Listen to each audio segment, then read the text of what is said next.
এই যুবকেরা যারা আজকের মাহফিলে বসেছো, তোমাদেরকে টার্গেট করি আজকের ওয়াজ হবে।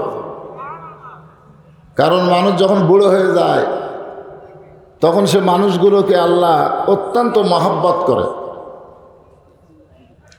মুরব্বীদেরকে আল্লাহ তো পেনশন দিয়ে দিয়েছে, কিন্তু যুবকদেরকে এখনো সময় আছে না নাই? যৌবনের তাড়নায় কে কি করতেছে। আজকে সেই বিষয়কে সামনে নিয়ে আমি একটা আয়াতে কারিমা তেলাওয়াত করেছি। জাইজা করেন লা তামুতুন্না, মরা যাবে না ইল্লা ওয়া আনতুম মুসলিমুন, যতক্ষণ মুসলমান না হব। জোরে কোন ঠিক কিনা? তবে আমরা একদিক দিয়ে আগে আছি, আগে থাকা বুঝেন। আমরা যদি হিন্দুর ঘরে জন্ম নিতাম, বৌদ্ধর ঘরে জন্ম নিতাম, ইহুদি খ্রিস্টানদের ঘরে জন্ম নিতাম, তাহলে মুসলমান হয়ে মরা কিন্তু খুব কঠিন। কারণ যে যে ধর্মে আছে সেই সেই ধর্মকে খুব ভালোবাসে। আমি এক হিন্দুরে বললাম, কে রে ভাই, কয়েকদিন ধরে যারে প্রণাম করলি, শ্রদ্ধা করলি, আবার দশমীর দিনে তারে লাত্থায় লাত্থায় পানিতে ডুবাইলি। খালি 8 তারিখে যদি কোনো মূর্তি ভাঙত, কয় তারিখে ভাঙছে? দশমী। দশমী মানে 10, ধরেন 10 তারিখ। দশমীর একদিন আগে যদি মূর্তি ভাঙতো, আমাদের মৌলানাদেরকে সরকার সাইজ করতো। জোরে কোন কথা ঠিক কিনা? কে রে, তোরা এত হুজুর থাকতে মূর্তি ভাঙলো কে? কিন্তু ওই মূর্তি কিন্তু ওরাই ভাঙলো তারিখ মোতাবেক। জোরে কোন কথা ঠিক কিনা? আমি বললাম, কে রে ভাই, এরকম ঘুরে ঘুরে ভাঙ্গার কারণ কি? কয় আমাদের ধর্ম তাই হুজুর, যাকে সম্মান করি তাকে আবার লাগতেই।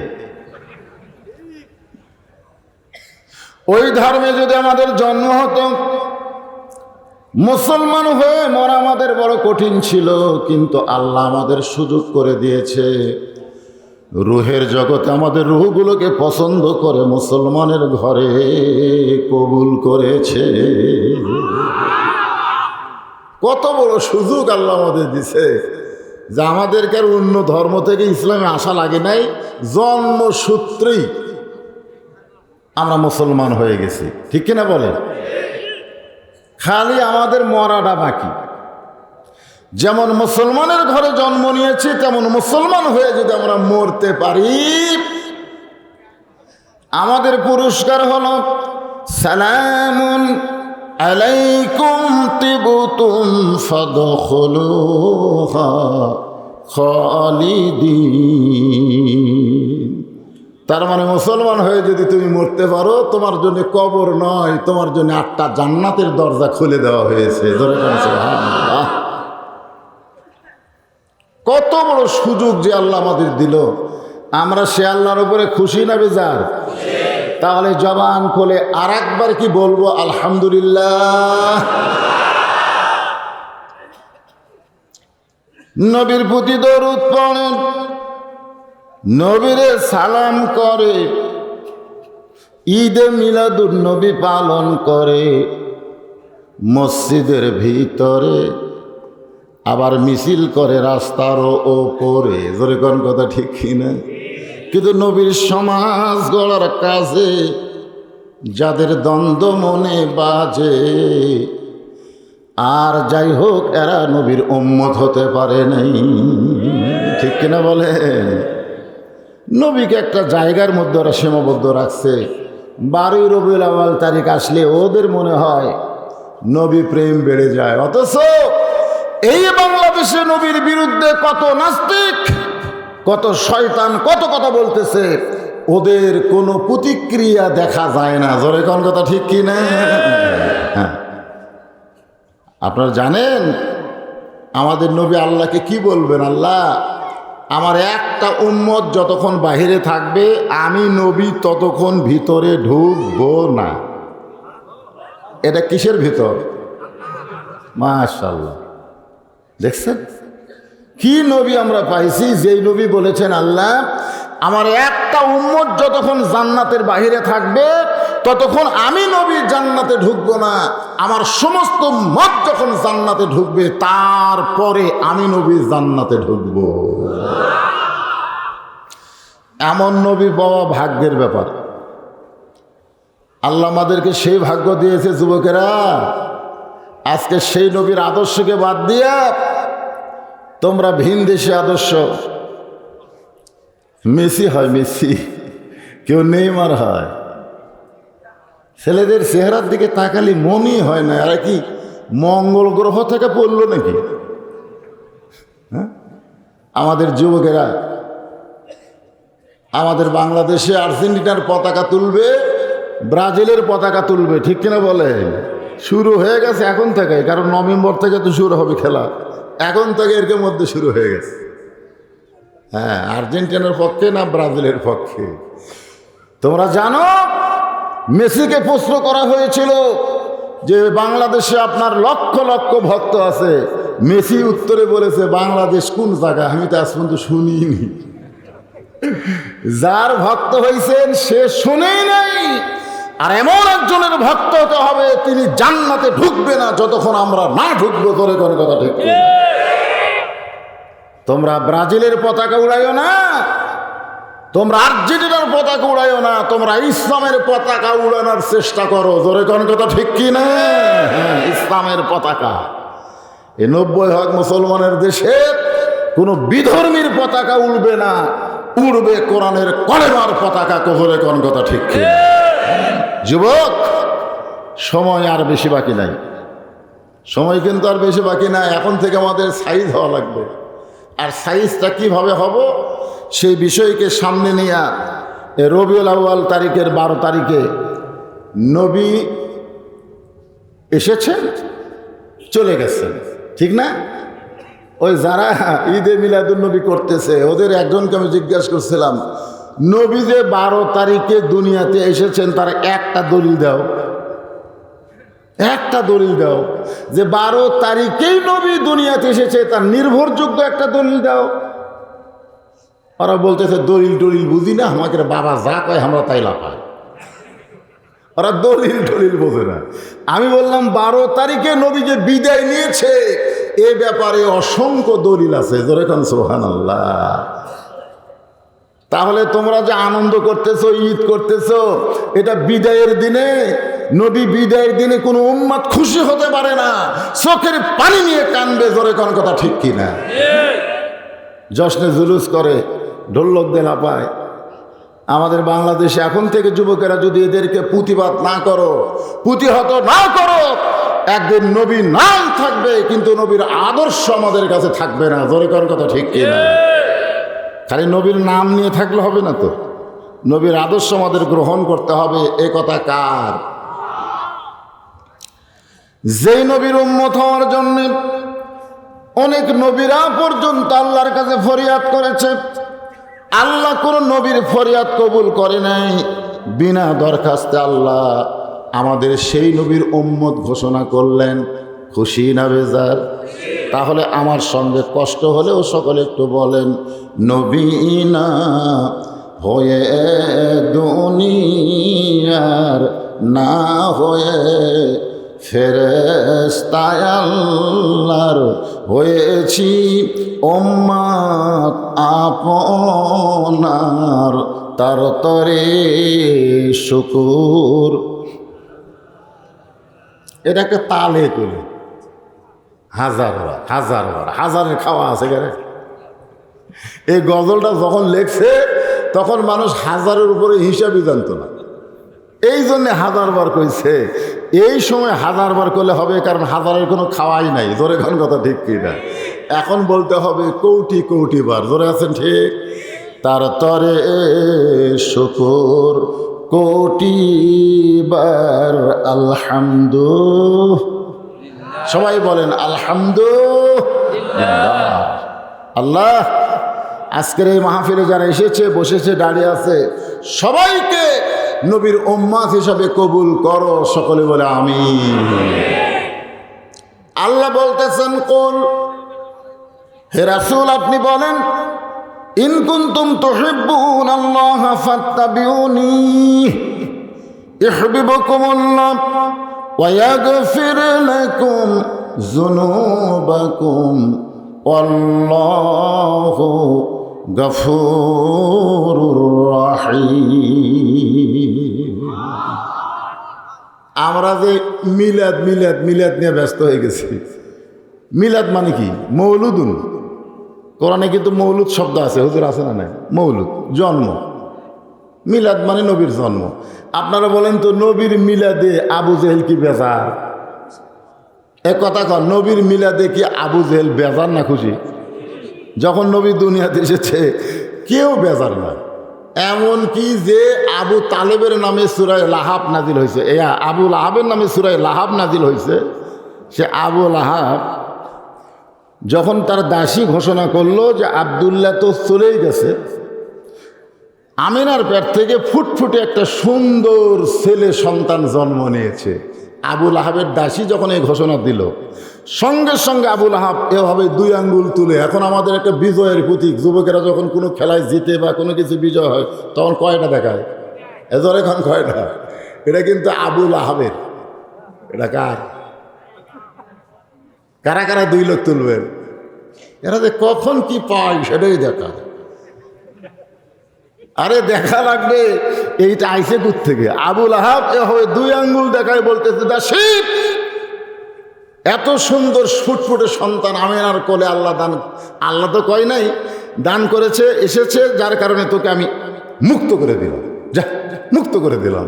তাহলে নবীর জন্মে মিলাদে আবু লাহাব পর্যন্ত খুশি, অথচ সেই আবু লাহাবের হাত ধ্বংস হওয়ার কথা কে বলেছে?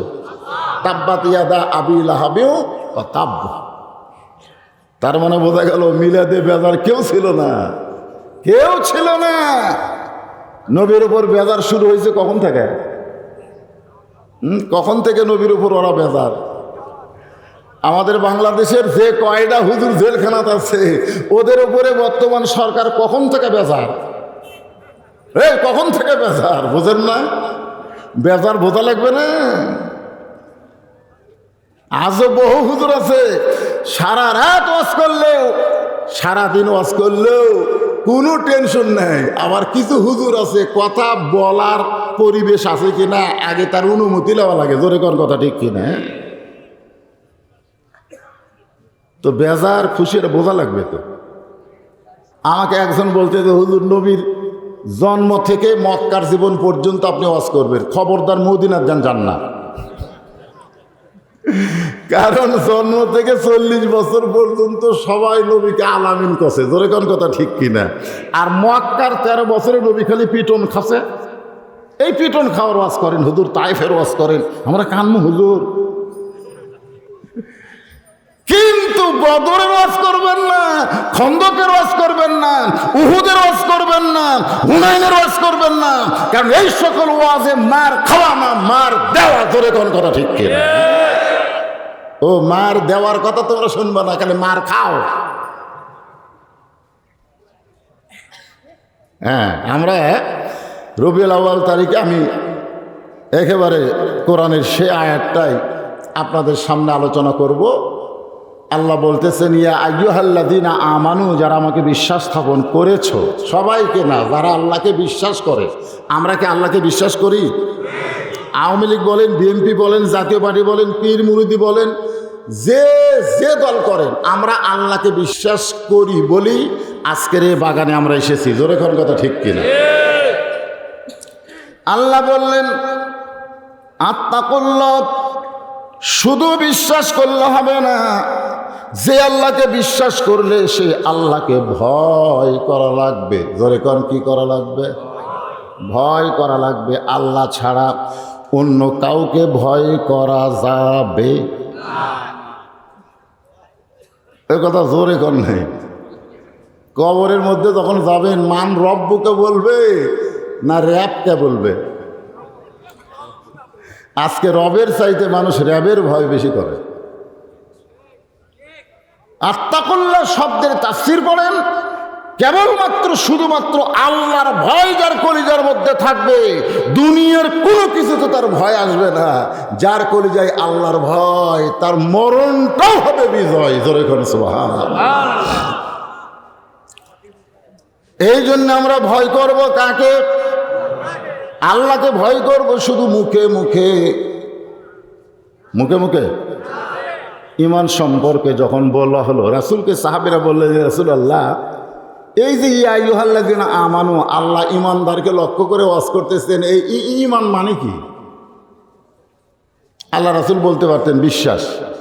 ঈমান মানে বিশ্বাস, তাই বলছে।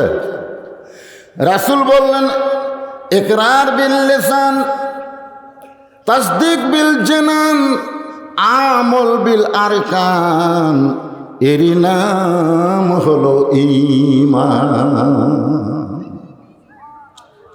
কথা কয় না, কথা কয় না। আমি যে হাদিসটা বললাম আপনার কি বুঝলেন?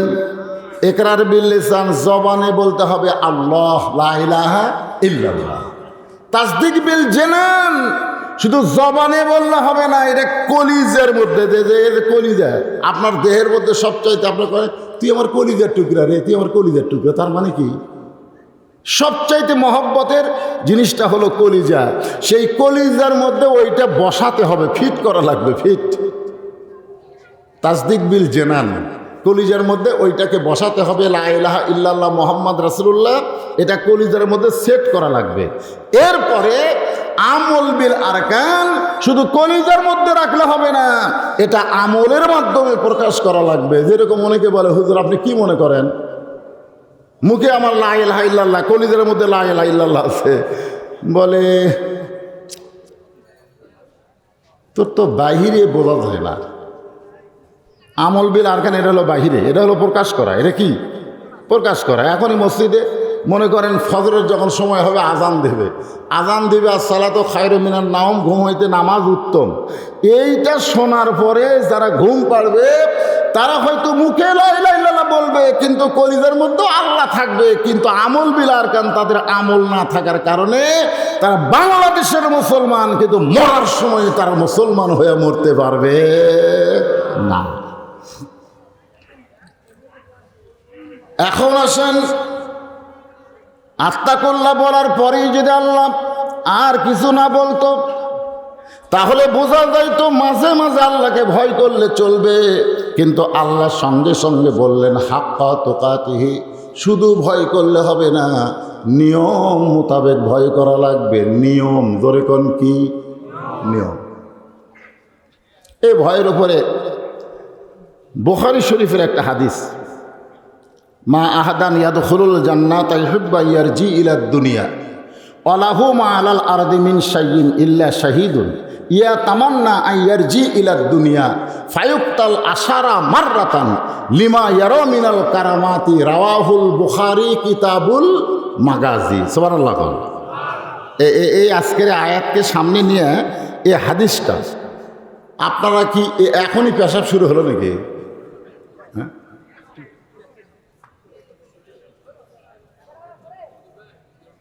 কি না, দুই একটা কেন থাকবে, তারা ভিতরে ঢুকবে কেন? এইরকম দুর্বল পার্টি ভিতরে ঢোকার তো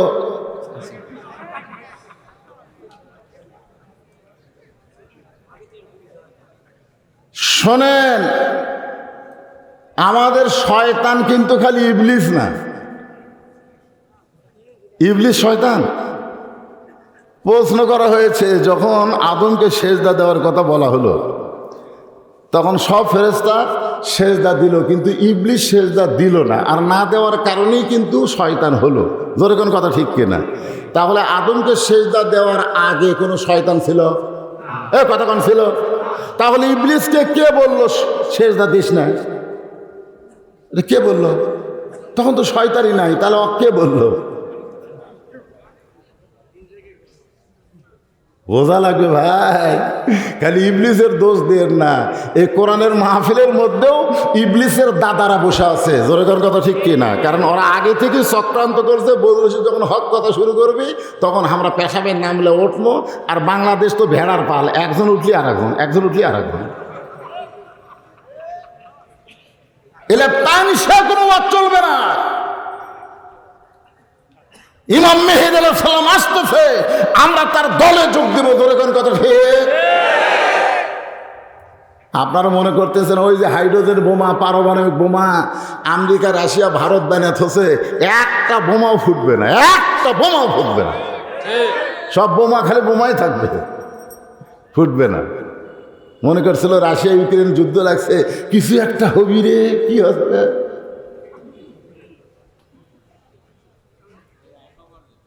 হ্যাঁ, একটু মনোযোগ দিয়ে শোনেন। যুবকদেরকে লক্ষ্য করে আমি বলতেছি, বাবা তোমাদেরকে শরীর ঠিক করা লাগবে, খালি ফেসবুক দেখে দেখে সময় নষ্ট করো না। কি এক ব্যারাম ঢুকছে। আমার একজন কয়, হুজুর আমার এক বাচ্চা খালি কান্দে। তো বাচ্চা কান্দে, আমি এক পিসাবের কাছে গেলাম, পিসাব পানি ভরা দিল, খাওয়ানোর পরে কান্দ আরো বেড়ে গেল।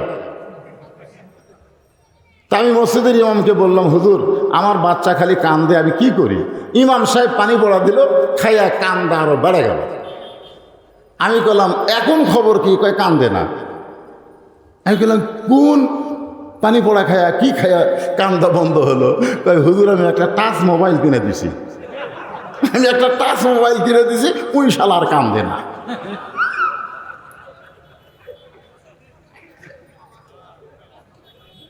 যেরকম কি মোবাইল কিনে দিছে? টাচ মোবাইল কিনে দিছে। ওই সারাদিন খালিকে দেখে, গেম খেলে, ওই বাচ্চার কান্দে না। ঘরের মধ্যে ঢুকে দেখেন স্বামীর হাতে একটা মোবাইল, বইয়ের হাতে একটা মোবাইল, মাঝখানে পুচকে, ওর হাতে একটা। এই বিশ্বায়নের যুগে যুবকদেরকে সাইজ করা খুব কঠিন। জোরে করে কথা ঠিক কিনা? তারপরে আল্লাহর কোরআন আর নবীর এই হাদিস নিয়ে আপনাদের সামনে আলোচনা করব। এরপরে মহাদেবপুরে আমাকে ওয়াজ করবে, দিবে কি দিবে না সেটা পরের কথা। হ্যাঁ, কি মনোযোগ দিবেন না? হ্যাঁ, মনোযোগ দিয়ে কথাগুলো শুনবেন। আল্লাহ বলতেছেন, হাক্কা তুকাতিহি, যথাযথ ভয় করো।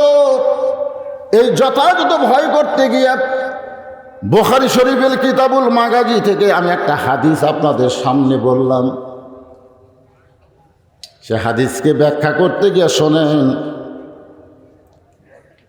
রোম নামক একটা দেশ ছিল। জোরে কোন দেশের নাম কি? রোম দেশ। ওই দেশের যিনি বাদশা ছিল তার নাম হলো কাইসার। রোমের সম্রাটের নাম কি? ওই রোম দেশটা গোটাই হলো খ্রিস্টানদের দেশ। কি দেশ? খ্রিস্টানদের দেশ হলো রোম দেশ। সেই রোম দেশের সৈন্যরা তিনজন মুসলমানকে গ্রেফতার করে রোম সম্রাটের দরবারে হাজির করে। ও মুসলমান, আমরা কেমন মুসলমান এই হাদিস অনুযায়ী একটু খেয়াল করেন। তিনজন মুসলমানকে রোম সম্রাটের দরবারে হাজির করে। হাজার হাজার রোমের সৈন্যর সামনে তিনজন মুসলমান। রোম সম্রাট বলতেছে, রে সৈন্যরা, এরা তিনজন কারা? এদেরকে দেখে আমাদের মতো মনে হয় না কেন? এদের চেহারার মধ্যে আমরা পরিবর্তন দেখি, লেবাসের মধ্যে পরিবর্তন দেখি, চলাচলের মধ্যে, হাঁটার মধ্যেও পর্যন্ত পরিবর্তন। তার মানে বোঝা গেল মুসলমান যারা হবে তাদের চেহারা দেখলে বোঝা যাবে, তাদের কথা শুনলে বোঝা যাবে, তাদের চাল চলন দেখলে বোঝা যাবে। বর্তমান বাংলাদেশে মুসলমান চেনা যায় না। আগে দেখতাম ছেলেরা টাইট ফুল প্যান্ট পরতো, এখন দেখতেছি ছেলেরা হাফ প্যান্ট পরে ঘুরতেছে। জোরে কোন ঠিক কি না? Half pant. আমি গতকাল ওই তানোরে ওয়াজ করে ওই দয়ানের মোড়ে ওখানে আমি চা খাই, যতই রাত হোক ওখানে আমি চা খাই। দেখি এক ছেলে ওই চা খাইয়া হাফ প্যান্ট পরে, রাত তখন 2:30, একটা হাফ প্যান্ট পরে চলে যাচ্ছে। Half pant. আমি কইলাম, কে রে, এটা আবার কবে থেকে শুরু হলো?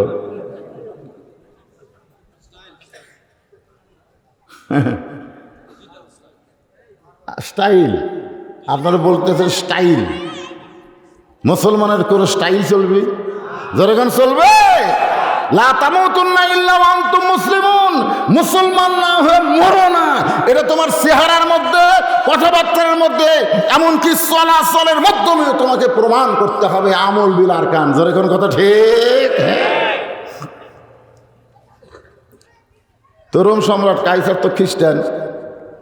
এখন বলতেছে এই তিনজন কারা? সৈন্যগুলো বলতেছে এদেরকে আমার দরবারে ধরে আনছি। এখন আপনি জিজ্ঞাসা করেন, রোম সম্রাট বললেন তোমরা কারা, তোমাদের পরিচয় কি? সঙ্গে সঙ্গে তিনজন মুসলমান তাদের পরিচয় দেওয়া শুরু করলো। মিল্লাতা আবিকুম ইব্রাহিম ওয়া সাম্মাকুমুল মুসলিমিন। হাজার হাজার খ্রিস্টানের মধ্যে তিনটা মুসলমান। কয়জন? অস্ত্র মস্ত্র কিছু নাই, সবচাইতে বড় অস্ত্রের নাম হলো ঈমান। ধরে কোন কথা ঠিক কিনা? কি বলতেছে? বলতেছে তোমাদের পরিচয় কি? সঙ্গে সঙ্গে তারা বলতেছে আমাদের জাতির পিতা হযরত ইব্রাহিম আমাদের নাম রেখেছে মুসলমান। পারবেন পরিচয় দিতে? পারবে? আইনমন্ত্রী আনিসুর রহমান দুর্গা পূজা উদ্বোধন করবে যে বলতেছে তোমরা যখন তোমাকে ভগবানের সাথে কিছু বলবা আমার কথাও একটু বলো, আমার কথা একটু বলো। নাম থোসে আনিসুর রহমান।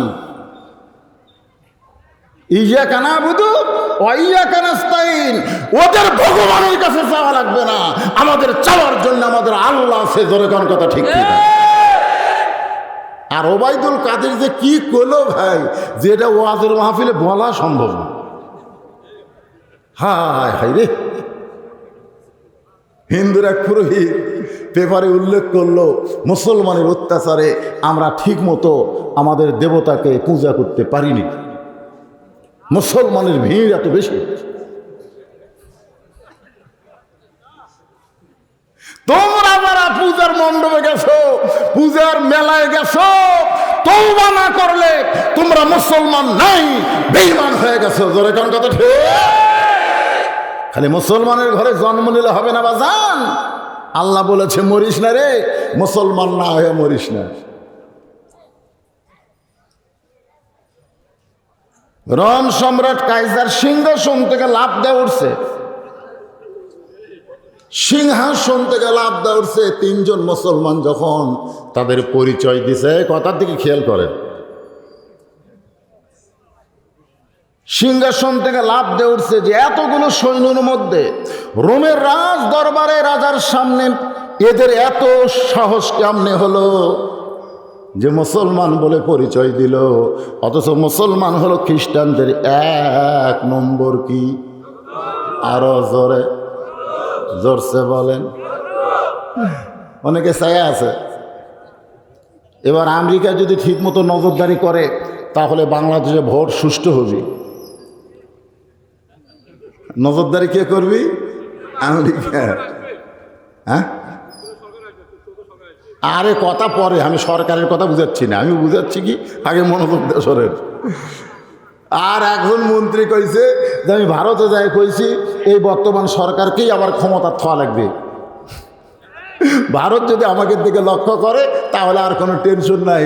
আপনারা বলেন আমেরিকার নজর আছে, ভারতের লক্ষ্য আছে, ঈমান নাই রে মুসলমান।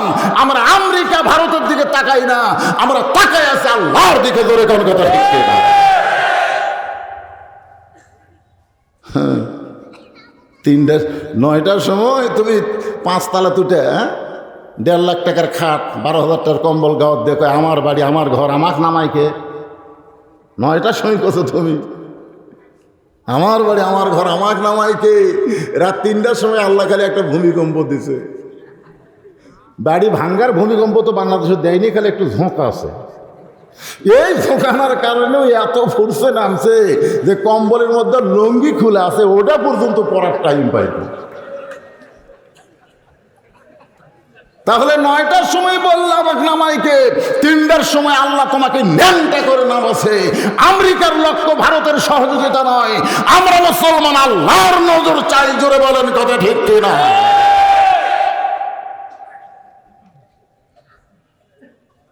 রোম সম্রাট খাড়া হয়ে গেছে, দাঁড়ায় বলতেছে তোমাদের কি কোনো ভয় ডর নাই? এই ভাই মাঝে মধ্যে এরকম করিস না রে, কাঁপাস করে, কি হয় তোরা?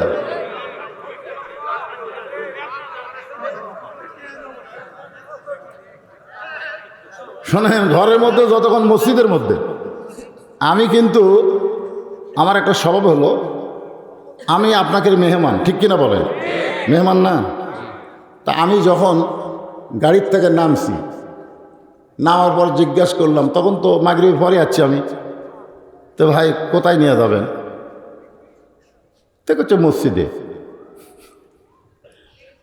আসলে নামাজের সময় তো মানুষ মসজিদে যায়, আজান দেওয়ার আগে শুধু একমাত্র মুয়াজ্জিন মসজিদে ঢুকবে, আজান দেওয়ার আগে কোনো মুসল্লি মসজিদে ঢুকতে পারবে না।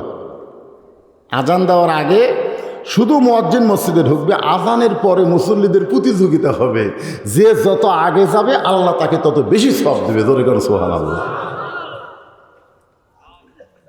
আর নামাজ বাদ দেয় অন্য সময় যদি কেউ মসজিদের ফ্যান ঘুরাই, ফেরেশতাকে আল্লাহ নামাজ টামাজ এখন কিছুই নাই, ওরা যে 3 জন 4 ফ্যান দিয়ে বসতে গল্প করতেছে, এর কি রেজাল্ট কি?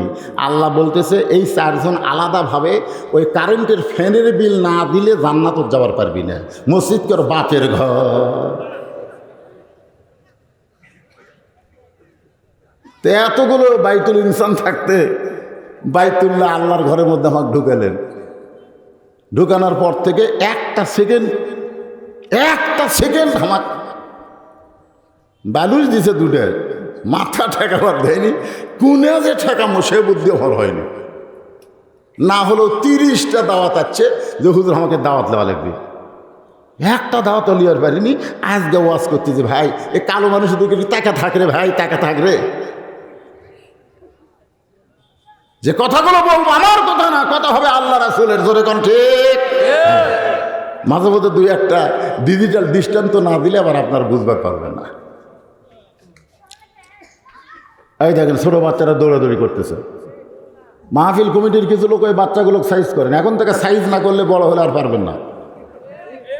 সাইজ তো এই বয়সেই করা লাগবে। এই জন্য আল্লাহ রাসূল কী করেছে, 7 বছর থেকে কেমনে নিয়ত বান্ধা লাগবে, কেমনে হাত বান্ধা লাগবে, কেমনে ছানা পড়া লাগবে, কেমনে উজু করা লাগবে, এই 7 বছর থেকে তোমরা সন্তানকে নামাজের তালিম দাও। তালিম কি দাও? শিক্ষা দাও। আর 10 বছর থেকে কোনো খাতির নেই বাজান, পড়বার না ছেলে মাজার তলে উরাতের ওপরে পাশা বরাবর দাড়ি ফেলাও। কথা কন না কেন? নামাজ পড়বি না, ওর বাপ শুদ্ধ পড়বে। কিন্তু ওই বয়সে আমরা সন্তানকে কিছুই বলি না। যেদিন পরীক্ষা থাকে সেই দিন মা বলে আজকে কিন্তু ঘুম থেকে তোকে সকালে উঠতে হবে, কারণ তোর পরীক্ষা আছে। একটা দিন মা বলে না বাবা তোর ফজরের নামাজ আছে। জোরে কোন কথা ঠিক কি না? পরীক্ষা আছে বলে সকালে ঘুম থেকে উঠতে হবে, ফজরের নামাজ আছে বলে ঘুম থেকে ডাক দেয় না। আমি ওই বাবাদের জন্য বলবো, দুনিয়ার পরীক্ষার চাইতে সবচাইতে বড় পরীক্ষা হলো ফজরের নামাজ জামাতের সঙ্গে আদায় করা।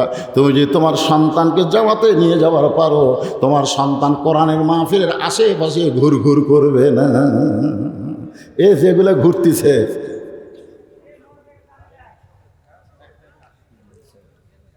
একটু মনোযোগ দেন। জায়গা ছোট, মানুষ বেশি। রোম সম্রাট কাইসার বললেন তোমাদের 3 জন মুসলমানকে আমি হত্যা করব, আমি তোমাদের 3 জন মুসলমানকে হত্যা করব। তোমাদের যদি বাঁচার ইচ্ছা থাকে, বাঁচার ইচ্ছা, তাহলে আমার কাছে দরখাস্ত করো, রাষ্ট্রপতির কাছে কি করো। আমাদের বাংলাদেশে এরকম কিছু ইসলামী আন্দোলনের লোককে বলছিল না যে ফাঁসির থেকে যদি বাঁচতে চান রাষ্ট্রপতির কাছে দরখাস্ত করেন, রাষ্ট্রপতি যদি দয়া করে মাফ করে দেয় তাহলে ফাঁসির দণ্ড মওকুফ হবে। তখন আল্লাহর বান্দারা কি বলেছে যে বাংলাদেশে 3টা রহমান ক্ষমতার থাকা অবস্থায় মারা গেছে রে। একটা হলো বঙ্গবন্ধু শেখ মুজিবুর রহমান, একটা হলো জিয়াউর রহমান, আর একটা হলো জিল্লুর রহমান। যারা ক্ষমতার থাকতে প্রেসিডেন্ট মরে যায় তার কাছে বাঁচার দরখাস্ত লেখা যায়।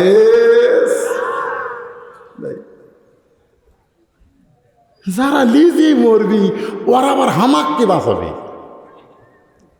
কথা কন যাইতেছে, কথা কন যাইতেছে নাই। রোম সম্রাট কাইসার বললেন আমি তোমাদেরকে হত্যা করব যদি তোমরা বাঁচতে চাও তাহলে একটা বারের জন্য বলো আমরা আল্লাহ রাসূল মানি না। একটা বারের জন্য বলো আল্লাহ রাসূল মানি না। ওই তিনজনের মধ্যে শোনেন, ওই তিনজনের মধ্যে যে ছোট, ওর আবার ডিজিটাল বুদ্ধি। জোরে কান, কি বুদ্ধি? ডিজিটাল বুদ্ধি।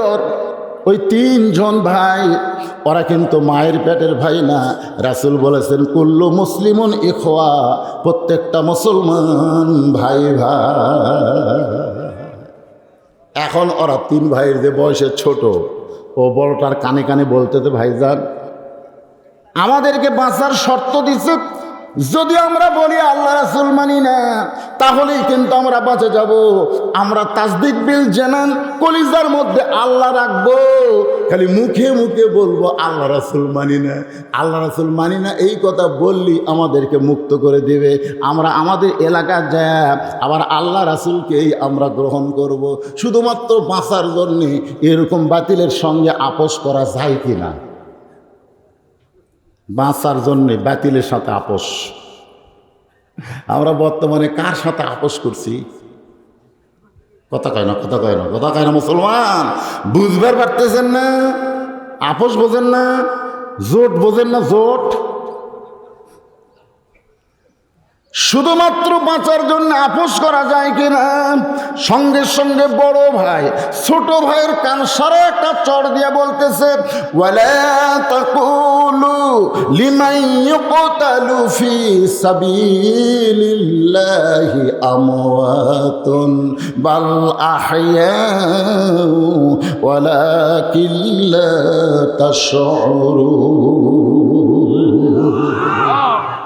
আসলে এই কোরআন শরীফ যদি আমরা গ্রহণ করি, এই কোরআন যদি আমাদের সঙ্গে থাকে, তাহলে আমরা কোনো সময় কিন্তু বিপদে যাব না। জোরে কোন কথা ঠিক কিনা? দেখেন কোরআন শরীফ বড় ভাই জবান দিয়ে বলতেছে, আল্লাহ কি কইছে যে আল্লাহ রাস্তায় কাউকে যদি হত্যা করা হয়, আমরা তিন ভাই কার রাস্তায়? জোরে বলেন, কার রাস্তায়? আল্লাহ রাস্তায় যদি কাউকে হত্যা করা হয়, আল্লাহ বলেছেন তাদেরকে তোমরা মৃত্যু বলো না, তাদেরকে তোমরা মৃত্যু বলো না, বাল আহইয়া, বরং তারা চিরজীবন লাভ করবে। ওয়ালাকিন লা তাশউরুন। এরা সাধারণ মানুষ বুঝবার পারে না। অনেকেই মনে করে মরে গেল, আসলে মরেনি, মরেনি। মরে যাওয়ার অমর হয় দুইটা এক নয়। ও মুসলমানের সন্তানেরা, আল্লাহ বললেন লা তামুতুন্না, তোমরা মৃত্যুবরণ করো না ইল্লা ওয়া আনতুম মুসলিমুন। রোম সম্রাট কাইসার বললেন তাহলে কি চাও? তিনজন বলতেছে দরকার হলে জীবন দিব, গোটা পৃথিবী ত্যাগ করব, কিন্তু একটা মুহূর্তের জন্য আল্লাহ রাসূল ছাড়ব না। রোম সম্রাট রাজ দরবারে চিল্লায়ে বললেন জীবনে বহু যুদ্ধ করেছি, বহু যুদ্ধ আমি বিজয় লাভ করেছি, আজকে এমন একটা যুদ্ধ করব, আজকের যুদ্ধে আমাকে বিজয় বরণ করা লাগবে। সৈন্যগুলো বলতেছে যাব না। এই তিনটা মুসলমানের সাথে আবার কিসের যুদ্ধ? খালি হুকুম দেন, হুকুম দেওয়ার সঙ্গে সঙ্গে এদেরকে হত্যা করো। এদের সঙ্গে আবার কিসের যুদ্ধ? জীবনে বহু যুদ্ধে আপনি বিজয় লাভ করেছেন, সেখানে হাজার হাজার মুসলমানের সঙ্গে আমাদের যুদ্ধ হয়েছে, কিন্তু এই তিনটা মুসলমানের সঙ্গে কি যুদ্ধ করে বিজয় লাভ করবেন? রোম সম্রাট কাইসার বললেন আজকের যুদ্ধ তরবারির যুদ্ধ নয়, আজকের যুদ্ধ অস্ত্রের যুদ্ধ নয়, আজকের যুদ্ধের নাম হলো ঈমান হরণের যুদ্ধ। বর্তমানে বাংলাদেশে যে যুদ্ধ চলতেছে, এই যুদ্ধ কি হরণ? আরো ধরে যান, কি হরণ? রাস্তার ধারে বসে একটা যুবক ছেলে, সরকার তো নিয়ম করছে বাল্য বিয়া চলবি না, বাল্য বিয়া। ধরে কন কি বিয়া? মেয়ের হওয়া লাগবে 18, ছেলের হওয়া লাগবে 22, কিন্তু ছেলের বয়স 19 আর মেয়ের বয়স হচ্ছে 14। ওরা দুইজন বাল্য বিয়ে করতেছে না, কিন্তু বাল্য প্রেম করতেছে। ধরে কন কি করতেছে?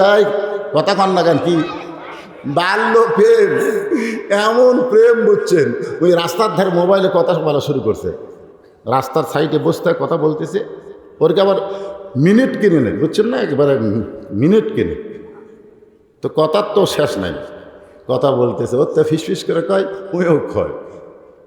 এই রাস্তা দিয়ে মানুষ টানো যায়, কেউ কিছু কয় না, কেউ কিছু কয় না। কার সাথে মোবাইলে কথা কয়, কিছুই কয় না। কিন্তু একটা কুত্তা যাতে চিন্তা পড়ে গেছে, মানে মানুষের চাইতে কুত্তার কিন্তু হুঁশ বেশি। অনেক চোর আসে, মানুষ কিন্তু ঘুম পাড়ে, আর কুত্তা কিন্তু ভেউ করে। ধরে কোন কথা ঠিক কিনা? কুত্তা চিন্তা করে কি এইভাবে বসে থাকে, কি আস্তে করে কুত্তা যায় আর পিছনে লাগ দেয়, শুনগিছে। কুত্তা কোনো কিছু করার আগে কিন্তু লাগ টানে না। ওই মোবাইলে গল্প করতেছে, কুত্তা জরপিট শুনতেছে, ওদিকে আর খেয়ালি নেই। তখন কুত্তা চিন্তা করছে, এটা হয় গাছের গোড়া হবি, না অন্য কিছু হবি, লড়ে না, চড়ে না, লাখ সঙ্গী একটু হুইস্কিও দেয় না। ওই ব্যান ঠ্যাং তুলে পেশাব করছে। ধরে তখন কি করছে, যে পেশাব করছে তখন ওই তাকে দেখে, হায় হায় রে, কুত্তা পিঠ ভিজে দিয়ে গেছে রে।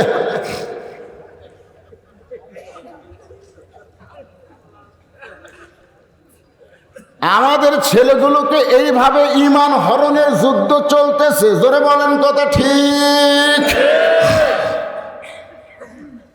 আমাদের নারীগুলোর ঈমান হরণ হচ্ছে। আমার মা বোনেরা যারা পর্দার অন্তরাল আছেন, আমাদের বাংলাদেশে বহু চ্যানেল আছে, ওরা একটা চ্যানেলও দেখে না, ওরা একটা চ্যানেলও দেখে না।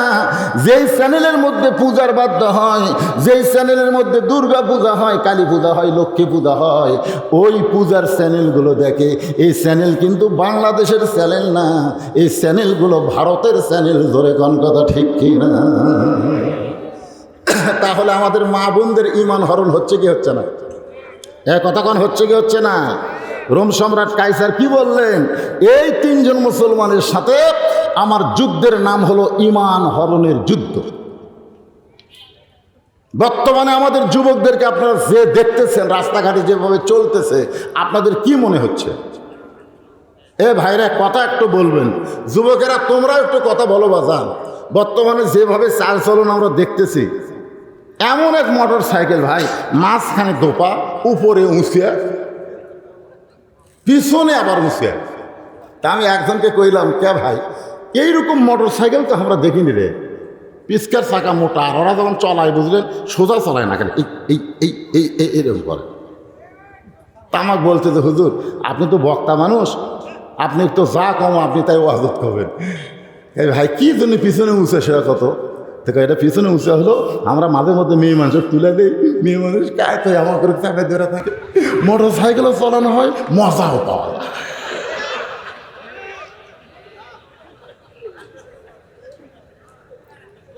আপনারা বলেন তো, ঈমান হরণের যুদ্ধ কি শুরু হয়নি? এই যুদ্ধ হয় নাই। রোম সম্রাট কাইসার বললেন, এই তিনজন মুসলমানের ঈমান হরণ করার জন্য যা করা দরকার আমি তাই করব। এই কথা বলার সঙ্গে সঙ্গে বিশাল একটা আগুনের চুলা জ্বালাইলেন। ওই আগুনের চুলার উপরে বিশাল একটা ডেকসি, মনে মনে তেল, ওই তেলগুলো টকবক টকবক টকবক করতেছে। রোম সম্রাট কাইসার হুঙ্কার করে বললেন, এই তিনজন মুসলমানের একজন মুসলমানকে এই উত্তপ্ত তেলের মধ্যে যখন ফেলে দেওয়া হবে, ও যখন পুড়ে মরে যাবে, একজনের মরা দেখলি বাকি দুইজন আল্লাহ রাসূলকে ছেড়ে দিবে। কি মনে করতেছেন? একজনও গুলি করলে বাকি যারা আছে তারা থাকে না, দৌড় দেয়। এখন দৌড় দেয় কি দেয় না? বর্তমান সরকার ক্ষমতায় আসার পর থেকে কোনো আন্দোলন আছে? কোন আন্দোলন আছে? আন্দোলন করব, গুলি করবি। যেই গুলি করছে, ওই যাক গুলি করছে, ওই পড়ে ছটফট করতেছে, ওয়াক যে ধরে হাসপাতাল নিয়ে যাবি সেই লোক নাই, ছাপ, একেবারে ছাপ। তার মানে কি বুঝতেছে? গুলি খেয়ে মরে গেল, কিন্তু ঈমান যদি থাকতো তাহলে বুঝতো বাতিলের বিরুদ্ধে আন্দোলন করে, গুলি করে আমি মরি নাই, আমার জন্য আল্লাহ জান্নাতের দরজা খুলে দিয়েছে। জোরে কোন কথা ঠিক? ঈমান তো নাই, খালি বাঁচার ধান্দা, খালি বাঁচার ধান্দা। হাইরে, যতই চেষ্টা করেন বাঁচতে পারবেন না। পারবেন? মাইকেল জ্যাকসন বাঁচার জন্য কি চেষ্টা করেছিল? মাইকেল জ্যাকসন প্রতি মাসে ডাক্তারের বেতন দিত বাংলাদেশের টাকায় 40 লাখ টাকা, খেলে ডাক্তারও বেতন দিত যে আমি 150 বছর বাঁচবো, কোনো রোগ যেন আমাকে না ধরে, রোগ ধরার আগে আমাকে চেক আপ করবো। আল্লাহর তো ডাক্তার তো বাঁচাবি, 50 বছরও তুই মরছে। যতই চেষ্টা করেন, আপনার চারিধারে পুলিশ র্যাব খাড়া হয়ে আছে, আপনি মনে করতেছেন আমাকে মারবি কে? যমুনা ফিউচারের মালিক করোনা আসার সঙ্গে সঙ্গে সব দরজা বন্ধ করে দিয়ে ওই গোপন ঘরের মধ্যে ঢুকছে। ওর সাথে কেউ দেখা করতে পারেনি, কথা হয়েছে অনলাইনে। আবরাল বলতেছে আল্লাহ ওই করোনার যে ভয়ে ঘরের মধ্যে ঢুকলো, তাহলে এর খবর কি? আল্লাহ কয় ওর কাছে করোনা যাওয়া লাগবে না, তুই যা। করোনা লাগে নাই, আজরাইল জান কবজ করেছে। এর থেকে আমাদের বিশ্বাস করা লাগবে, যতই চেষ্টা করেন আমরা বাঁচবো না মরবো। এখন রোম সম্রাট কাইসার বলতেছে এই 3 জনের মধ্যে একজনকে এই জ্বলন্ত আগুনের মধ্যে ফেলে দিলে ও যখন পুড়ে যাবে, বাকি 2 জন ওটা দেখি আল্লাহ রাসূল বাদ দিবে। বলার সঙ্গে সঙ্গে একজন মুসলমান যে বয়সে বড়, তাকে ধরে নিয়ে এসে যখন আগুনের চুলার মধ্যে ফেলে দিবে, এমন সময় ওই 2 ভাই ফোঁপায় ফোঁপায় কাঁদতেছে, কারণ চোখের সামনেই তাদের এক ভাইকে হত্যা করতেছে। বড় ভাই মুচকি মুচকি হাসি আর বলে, তোরা 2 চোখে যদি তাকায় দেখিস তাহলে তোদের চোখে পানি আসবে, দেখিস না, চোখটা বন্ধ কর। ইত্তাকু ফিরাসাতাল মুমিনিনা ফাইন্নাহু ইয়ানজুরু বিনুরিল্লাহ, চোখটা বন্ধ কর, তাহলে দেখতে পাবি আমি হত্যা হয়েছি না জান্নাতে গিয়েছি। জোরে কোন সুবহানাল্লাহ।